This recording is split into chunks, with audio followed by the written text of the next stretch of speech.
আসসালামু আলাইকুম রহমতুল্লাহ। সম্মানিত দর্শক শ্রোতা, পৃথিবীতে কোনো বস্তু এমনিতে কি হয় না, সৃষ্টি হয় নাই। প্রত্যেকটি সৃষ্টির পিছনে থাকে এক একজন কারিগর। আমাদের পৃথিবীটাও কি তেমনি এক কি বিশাল সৃষ্টিকর্ম। এই সৃষ্টিকর্ম যা আল্লাহ তাআলা রাব্বুল আলামিন কি করেছেন, সৃষ্টি করেছেন। পৃথিবীর যত ধরনের উপকরণ আছে, সমস্ত উপকরণ মানুষের কল্যাণে কি নিয়োজিত রয়েছে। আর মানুষকে সৃষ্টি করেছেন আল্লাহ রাব্বুল আলামিন একমাত্র আল্লাহর ইবাদত করার জন্য, যেটা আল্লাহ রাব্বুল আলামিন নিজেই ঘোষণা করেছেন, ওয়ামা খালাকতুল জিন্না ওয়াল ইনসা ইল্লা লিয়াবুদুন। তাই কি মানুষ যেন কি সঠিক পদ্ধতিতে একমাত্র আল্লাহর কি ইবাদত করে, সঠিক পদ্ধতিতে আল্লাহর ইবাদত করার জন্য যেন করতে পারে, সেই জন্য আল্লাহ রাব্বুল আলামিন যে পথ প্রদর্শক হিসাবে নবী এবং কি রাসূলদেরকে কি প্রেরণ করেছেন।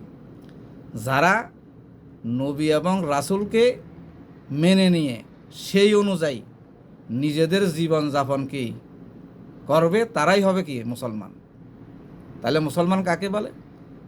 যারা নবী রাসূলকে মেনে নিয়ে সে অনুযায়ী নিজেদের কি জীবনযাপন করবে, তারাই হবে কি খাঁটি মুসলমান। শেষ নবী হজরত মুহাম্মদুর রাসূলুল্লাহ সাল্লাল্লাহু আলাইহি ওয়াসাল্লামের মাধ্যমে নবুয়তের সেই ধারা কি হয়ে গেছে, সমাপ্ত হয়ে গেছে। আর কোনো কি নবী এবং রাসূল পৃথিবীতে কিয়ামত পর্যন্ত কি আসবেন না। নবী রাসূলদের এই অনুপস্থিতিতে তাদের রেখে যাওয়া যে দাওয়াতি কাজের আঞ্জাম দিবে কারা? একমাত্র মুসলমানেরা।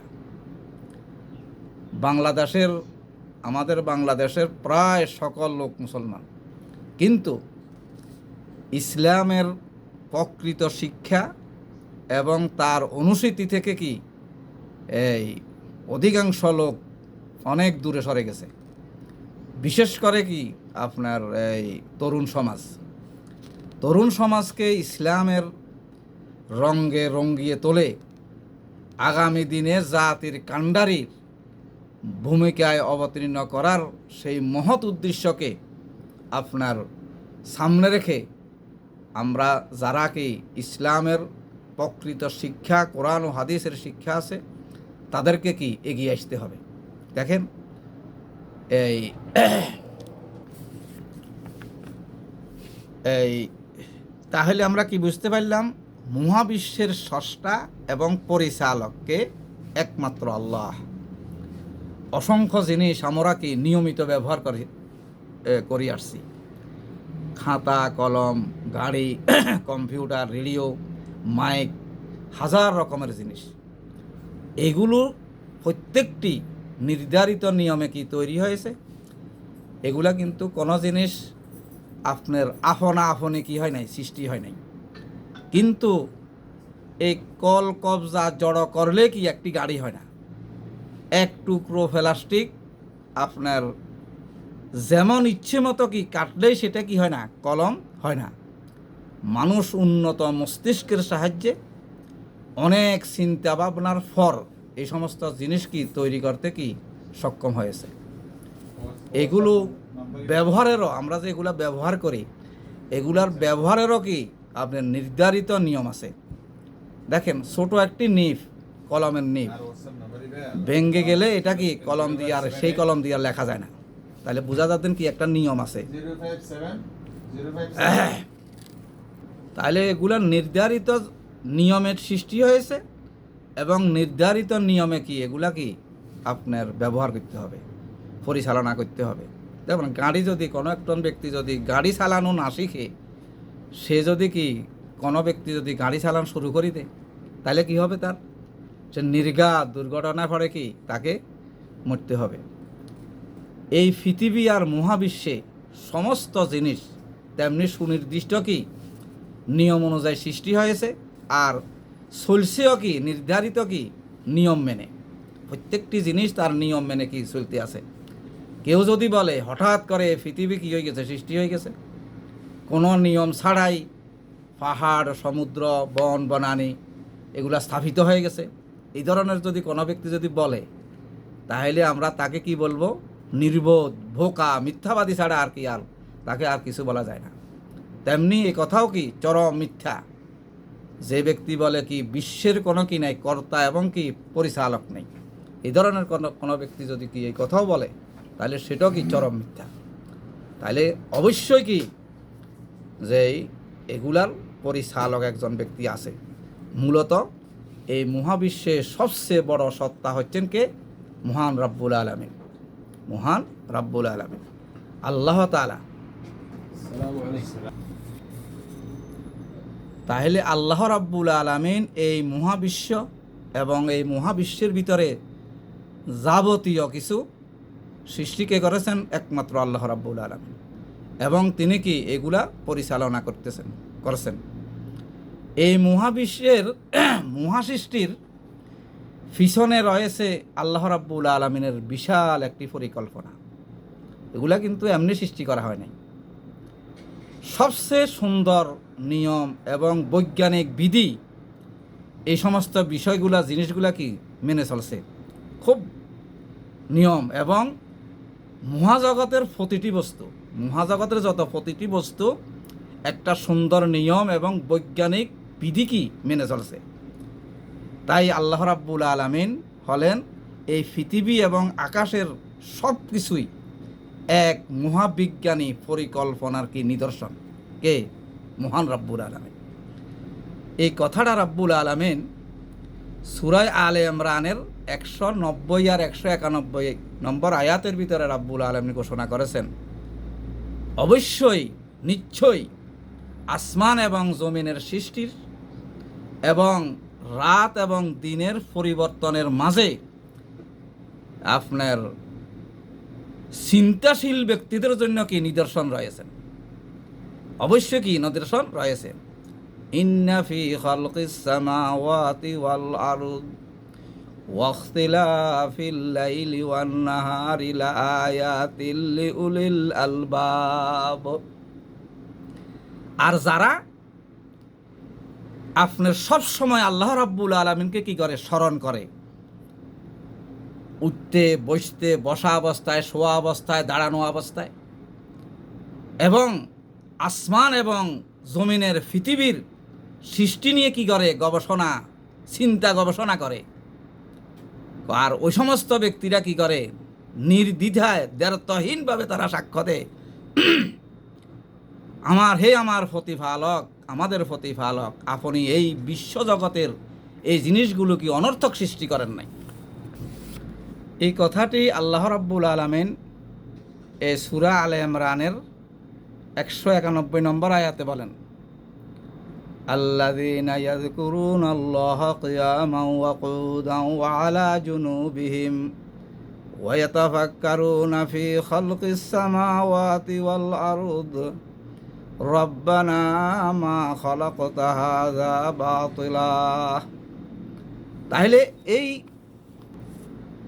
তাহলে এখানে একটা কি প্রশ্ন জাগে যে তাহলে আল্লাহ রাব্বুল আলামিন এই মহাবিশ্ব এবং তার পৃথিবীর এত সব নিয়ামত সৃষ্টি করে রেখেছেন কেন? এর উত্তর আল্লাহ রাব্বুল আলামিন নিজে কি দিয়েছেন, ওয়া খালাকা লাকুম মা ফিল আরদি জামিআ।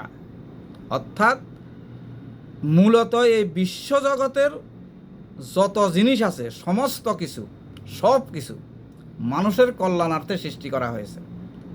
আর আল্লাহ তাআলা পৃথিবীতে মানুষের কি বসবাসের সকল প্রকার প্রয়োজনীয় উপকরণ সৃষ্টি করার পরেই আল্লাহ রাব্বুল আলামিন মানুষকে পৃথিবীতে পাঠিয়েছেন। তাইলে বোঝা যাচ্ছে যে মানুষের আপনার বসবাসের জন্য যত প্রকারের উপকরণ আছে সমস্ত উপকরণ সৃষ্টি করার পরে তারপরে রাব্বুল আলামিন দুনিয়াতে কি মানব জাতিকে পাঠিয়েছেন, সৃষ্টি করেছেন। এই সৃষ্টির সকল আদি থেকে আপনার সৃষ্টি নির্ধারিত কি নিয়মিত পরিচালিত হয়ে আসছে। মানুষ আমরা যারা যে সমস্ত সৃষ্টিগুলা কি করতেছি, ব্যবহার করতেছি, আমাদের যেগুলোর দ্বারা আমরা কি চলা অসম্ভব, এই সৃষ্টিগুলো নির্ধারিত নিয়মে কি একদম যেদিন সৃষ্টি করছে ওই দিন থেকে এ পর্যন্ত এবং কেয়ামত পর্যন্ত চিরকাল নিয়মিত কি আপনার এই নিয়মেই পরিচালিত হয়ে আসছে। যেমন আমরা দেখেন সূর্যকে দেখি, প্রতিদিন সেই পূর্ব দিকে উদিত হয়, পশ্চিমে অস্ত যায়। এই চক বাঁধা এই নিয়মের বাইরে যাবার তার কোনো কি নাই, শক্তি নেই। কিন্তু মানুষ অন্য সবার মতো কি ধরা বাঁধা নিয়মে কিন্তু চলতে কি বাধ্য নয়। তাহলে মানুষ ছাড়া আর যত সৃষ্টি আছে সমস্ত সৃষ্টি সেই কি নিজের ইচ্ছামতো চলার মতন কি তার শক্তি নেই। এই মহান আল্লাহ রাব্বুল আলামিন এই সব কিছুকে মানুষের জন্য কি একটা নিদর্শন বানিয়ে দিয়েছেন। সমস্ত জিনিস যদি আমরা একটু চিন্তা করি, সৃষ্টিগুলা যেগুলো আমরা দৈনন্দিন ব্যবহার করতেছি নিজের শরীর থেকে নিয়ে সব কিছু, তাহলে আমরা যদি এগুলা সমস্ত জিনিস আমাদের জন্য কি একটা কি নিদর্শন বানিয়ে দিয়েছেন। যেমন এই একটু আগে কি আল্লাহ রাব্বুল আলামিন কোরআনের উদ্ধৃতি দিয়ে বলেছিলেন যে ক্ষুদ্রতম থেকে বৃহত্তম সমস্ত সৃষ্টি আল্লাহর ইবাদত করতেছে। আল্লাহর কি এবাদতের ভিতর কি নিয়োজিত, আল্লাহ পাকের স্মরণের ভিতরে, এবং তার বিধান পুঙ্খানুপুঙ্খানুভাবে কি মেনে চলেছে। এই জন্য তাদের মধ্যে কি পূর্ণ শান্তি অনাদিকাল থেকে কি বিরাজমান, এটা কোনো অশান্তি নেই। আপনি একটু চিন্তা করে দেখেন, যারা যে সৃষ্টিকে যেভাবে কি সৃষ্টি করে দিয়েছেন, কোনোদিন কি আসমানের সূর্য কি একটু বরখেলাপ করছে যে আমি তো চিরকাল পূর্ব দিকে উঠতেছি, পশ্চিমে অস্ত যাইতেছি, আজকে আমি দক্ষিণ দিকে উঠুন না। তাহলে এই কারণে তাদের ভিতরে আল্লাহ পাকের যেই আপনার হুকুম, যেই এভাবে কি তারা পুঙ্খানুপুঙ্খানুভাবে কি করতেছে আপনার আদায় করতেছে, এই আদায় করার কারণে তাদের ভিতরে পূর্ণ শান্তি অনাদিকাল থেকে কি বিরাজমান। এটার দ্বারা কি মানুষের জন্য বড় শিক্ষা রয়েছে। এগুলোর ভিতরে কি এগুলো যদি চিন্তা করে, এই জন্য আল্লাহ রাব্বুল আলামিন বলেছে না, যারা আল্লাহ পাকের সৃষ্টি নিয়ে কি করে চিন্তা গবেষণা করে, এই তাদের জন্য বিশাল শিক্ষণীয় রয়েছে। এই শিক্ষণীয়টা কি, মানুষেরও উচিত যে আল্লাহ রাব্বুল আলামিনের বিধান মতো চলা, এবং অন্যদিকে এই সৃষ্টিসমূহ কি মানুষের উপকারের জন্য কি সবসময় কি মজুদ রয়েছে। আর মানুষও যদি কি ওই সৃষ্টির মতো যদি আল্লাহ পাকের হুকুম, আল্লাহ পাকের বিধান মতো যদি মানুষ যদি চলতে পারে, ওই সৃষ্টিগুলোর মতো শান্তি আপনার মানব জাতির ভিতরে কি বিরাজমান থাকবে। তাইলে বোঝা যাচ্ছে দেন কি দুনিয়ার সমস্ত মাখলুক, এই জগৎ এবং পরজগৎ এবং এই মহাবিশ্ব এবং পৃথিবী সমস্ত জিনিস কারোর জন্য সৃষ্টি করেছেন। ওয়া খালাকালাকুম মা ফিল আরদি জামিয়া, সমস্ত জিনিসকে একমাত্র কি আমাদের জন্য, এই মানব জাতির জন্য কি করেছেন, সৃষ্টি করেছেন। আর আমাদেরকে সৃষ্টি করেছেন কেন? এই আল্লাহ পাকের ইবাদত করার জন্য। অর্থাৎ প্রত্যেকটা কাজের ভিতরে, প্রত্যেকটা কথার ভিতরে, প্রত্যেকটা কি চলনের ভিতরে একমাত্র ফলো করতে হবে কি আল্লাহ পাকের হুকুম মতো, এবং তরিকা দেখতে হবে কিসের? রাসূলুল্লাহ সাল্লাল্লাহু আলাইহি সাল্লামের তরিকা। এটার ভিতরে শান্তি, এটার ভিতরে কি আপনার পূর্ণ আপনার শৃঙ্খলা এবং শান্তি। আল্লাহ রাব্বুল আলামিন আমাদেরকে আমাদের দৈনন্দিন এই জীবনটা যেন আমরা কি আল্লাহ পাকের হুকুম এবং রাসূলের তরিকা অনুযায়ী যেন কি চালাইতে পারি, সেই তৌফিক কামনা করে আজকের সংক্ষিপ্ত আপনার আলোচনা এখানে শেষ করলাম। ওয়া মা আলাইনা ইল্লাল বালাগ। আসসালামু আলাইকুম ওয়া রাহমাতুল্লাহি ওয়া বারাকাতুহু।